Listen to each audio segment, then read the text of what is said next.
Hey guys, welcome back to my channel. This is Raven in Real Life, and today I'm sitting with Michael Wood, who is the local chapter president of Sleep in Heavenly Peace. It's an organization that helps underprivileged children in our area. Would that be a good way to say it? Will you tell us a little bit about Sleep in Heavenly Peace? Sure.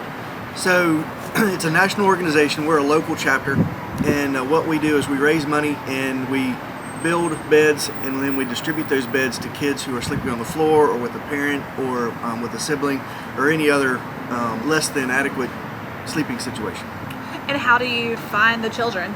A lot of it is word of mouth. Once we go and do a delivery, the word kind of spreads through the area, and they apply online, and we get those applications. Anywhere within about 30 minutes of the airport is our coverage area. And we get those applications, and we'll call and vet the application to make sure it is a real need, and then we'll schedule them for delivery. And once we get beds built, then we will take those out and set them up in the home. And when we go and do a delivery, we deliver the bed, the mattress, the bedding, the pillow, everything, and we'll set that bed up and dress it. And when we leave, the child can lay down and go to sleep. Wow. So what age group is it that you guys service? We cover any child between the ages of 3 and 17. Okay. Is the school system involved at all? Do they help or? Yes, in that I know we have some teachers involved, so then if they find out about students that are in need, they'll contact us. Mm-hmm. We also work a lot with foster programs. We work with DFACs a good bit. But we work with different organizations that then they will either submit the application on behalf of the child, or we'll get in contact with the parent who can submit the application. Okay. Now, if someone has a child in mind that may be able to benefit from having a bed that's currently sleeping on the floor, how would they get in contact with you? The easiest way is to go to the website shpbeds.org, and there is a request a bed link on that website, and it'll ask you for your zip code, and we are funneled those applications based on the zip codes in this area. Okay. shpbeds.org. Yes. Okay. So we also have a Facebook page, we have a Twitter page, and we have an Instagram account, and all of those are, if you look up SHP Columbus, you should be able to find those. Oh, awesome. Okay. So how many kids have you serviced thus far?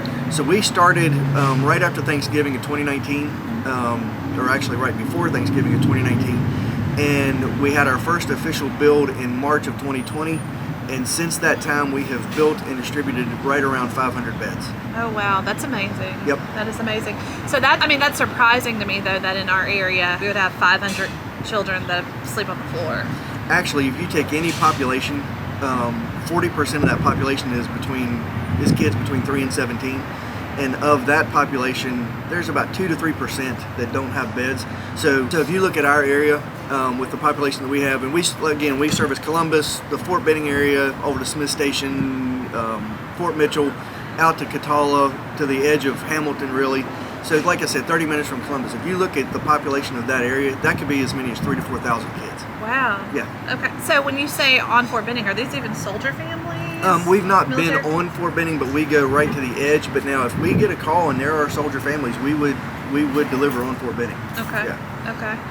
Do you remember the first time you gave a child a bed, or what is it like when you deliver a bed to a child for the first time? So when the first build that we did to make our chapter official was the Saturday before Thanksgiving of 2019, and we built a grand total of 6 beds.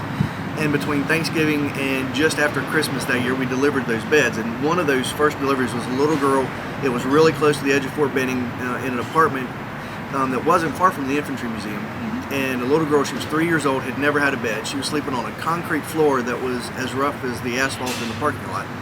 And she was sleeping on an area rug, and a rolled up sweatshirt was her pillow. And we delivered a bed, and it just so happened that when we pulled the linens that day, that it was a set of Minnie Mouse linens. And when we went to put the bed together, the little girl wasn't in the apartment at the time that we did it, but her grandmother was there. And she asked us, how did we know? And I was like, how did we know what? She said that her granddaughter absolutely loves Minnie Mouse. So she sent us pictures and a little video of when her granddaughter got home. Yeah. And she really was just losing her mind over the fact that it was Minnie Mouse. So the builds are very fun, but the deliveries are very rewarding. So it's amazing to see some of the situations that these children are in, and then to be able to provide them a bed, something that some of them have never had, is pretty amazing. Wow, that's gotta touch you down in a deep place, because just hearing it makes me a little bit emotional. I know going to the website is the best way to nominate a child. What if someone wants to get involved and either donate material, donate money, donate time? How could they go about doing that? The easiest way really is to contact us through the Facebook page. Okay. So because the Facebook messages come to either me or the person that helps me with social media, and we respond pretty quickly.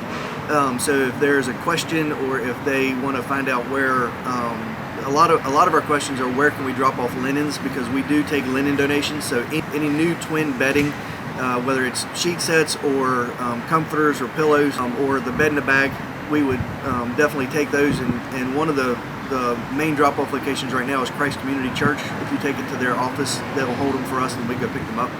But we do have other locations around Columbus, and that seems to be one of the questions that's asked on Facebook a good bit. But you can contact us through the Facebook page and we'll answer any questions. Perfect. What got you interested in this servant type position? So back in 2019, there was some advertisements going on the Joy FM, and I was hearing about this organization, and I do woodworking on the side. I build stuff in Piddle. Yeah. And my wife and I were both hearing the commercials, and she kind of suggested to me that it might be something that I would like to get involved in. So I contacted them and found out that the closest chapter was in LaGrange. So I got in contact with the chapter president there, ended up going up to LaGrange for a bed build in August of 2019, where I met the founder of the organization, Luke Mickelson. He happened to be here speaking in Auburn and was at that build. And at that point, I applied to start a chapter here, and was approved, and came back to Columbus and started gathering up friends and family and saying, hey, you want to help out with this? And formed our chapter, and then we gathered donations and borrowed tools and borrowed some of the equipment from LaGrange, and we had our first build then that Saturday before Thanksgiving today. Wow, that is so cool. See, listen to the advertisements, listen to what's going on the radio, on TV, your local area, because you'll find out about things you never knew, and it may turn into something like this, a whole new chapter. Absolutely. When will you guys be having your next build? So our next build is April 2nd, and it's actually a really big event. We're in the process right now of raising money for that event. So there was a gentleman named W.D. Feeney, who some of you may know or have heard about, that was in a wheelchair, and he was killed downtown Columbus about 4 years ago, the first part of April. And his family has gotten with us. His mom and stepdad are both very active in our chapter, and they have gotten together with their family and have raised some funds as seed money to do a build in his honor. So we are doing we're going to be doing an annual build, and this is the first one. So we're doing the first annual W.D. Feeney Memorial Bed Build on April 2nd. We're trying to raise $25,000 so that we can do 100 beds. The most we have ever done at any build is 80. So this is going to be our largest build to date, and we will be at Christ Community Church on their parking lot on the morning of April 2nd building beds. So ways you can get involved: if you'll go to our webpage, you'll see several posts about, our Facebook page, you'll see several posts about the W.D. Feeney Memorial Build. There are links there for a specific donation page that will go to this build in particular, so that we can keep track of those funds separate from anything else. Also, the JCs are hosting a raffle. There is a huge list of prizes. We have over $4,600 in prizes and 12 different ways to win in that raffle, and there's a link to the raffle page there on our Facebook page. And then there's also a registration link where you can register to volunteer for that day, and we would love to have people come out and help us build those beds. We will need a lot of volunteers. This entire chapter is all volunteer. We have no one has a paid position. It is completely a volunteer organization. So our chapter kind of runs everything, but we depend on community volunteers to get the work done. So we'll need about 150 volunteers that day. So how much of that money that's raised will stay local? So 90% of the money that's raised stays in Columbus. And really, I like to say that the other 10% really comes back to Columbus also, because as a local chapter, I don't have to worry about any insurance or any of that kind of coverage. The main organization in Twin Falls, Idaho takes care of that. So the 10% that we pay as an organization back to Sleep in Heavenly Peace in general, they take care of our insurance and lots of other things that the money really comes right back to us. Plus, the national organization has gotten sponsorships like the Lowe's sponsorship, and then several mattress companies, and those they provide discounts, and those discounts really do help us out. We get our lumber locally. I do want to give a shout out to the local Lowe's. We get all of our lumber at cost for these builds, so that helps tremendously. And then we do get huge discounts on mattresses. So those connections and the money that we give to the main organization really comes right back. But 90% does stay in Columbus and goes directly to providing beds and linens for kids in our area. I know I say this a lot, you guys, but that is absolutely amazing. Yeah. That really is amazing. Mm-hmm. Yeah, the national average is about 35% goes to the main organization, and in our case it's only 10%. So it's definitely focused on the kids. Yeah, that's cool. That is so cool. If someone's wanting to come out on the 2nd to help with the build, is there anything that they need to do beforehand to learn what to do, or will you guys teach them on site? No, they don't need to do anything but really show up. It would be nice for them to register so that we would know how many we have, so that we know that we do have enough volunteers. So if you could go to that registration link, would be great. But all you really need to do is show up. We provide all of the tools. We'll show you exactly what to do. It really is a process. I know there's some people watching that have been to one of our builds and they know exactly what I'm talking about. It is well laid out and well organized. It is what I like to call organized chaos, but it is well organized and efficient. And there are jobs for everybody. I don't care what skill level you have.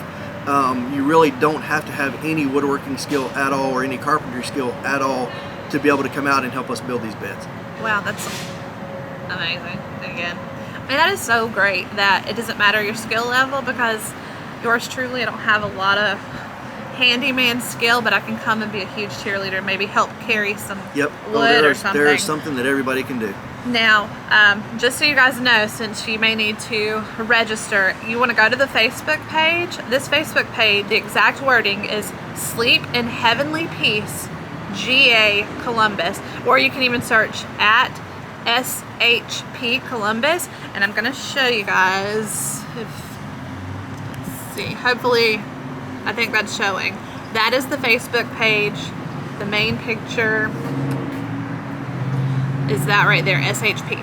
So make sure that you go online. Even if you can't make it out to this one, go ahead and follow their page so that way you see what's going on. It's such a noble cause, and it's something that's greatly needed in this area. No child should have to sleep on a floor.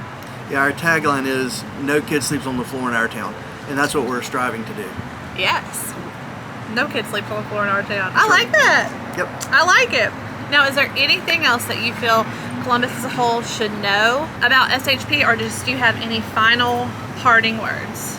This truly is a great organization. It is truly focused on the kids in the area. You can contact me again. My name is Michael Wood, and you can contact me directly through my Sleep in Heavenly Peace email account, and that is Michael, MICHAEL .wood, WOOD, at shpbeds.org. So that is my direct email. And if you have any questions, or if you want to get involved in any way, let me know. We're always looking for chapter members. It is extremely easy to be a chapter member. There is actually no cost. We don't have dues. We don't have a secret handshake. We just get together and we take care of the kids in the area. You're awesome. Thank you. Thank you so much. Can I get a boom? All right, you guys, make sure that you follow them. Come out, help with a build. Just help in any way that you can, even if it's just with a share. All right. Till next time, I'm Raven. This is Michael. We'll see you.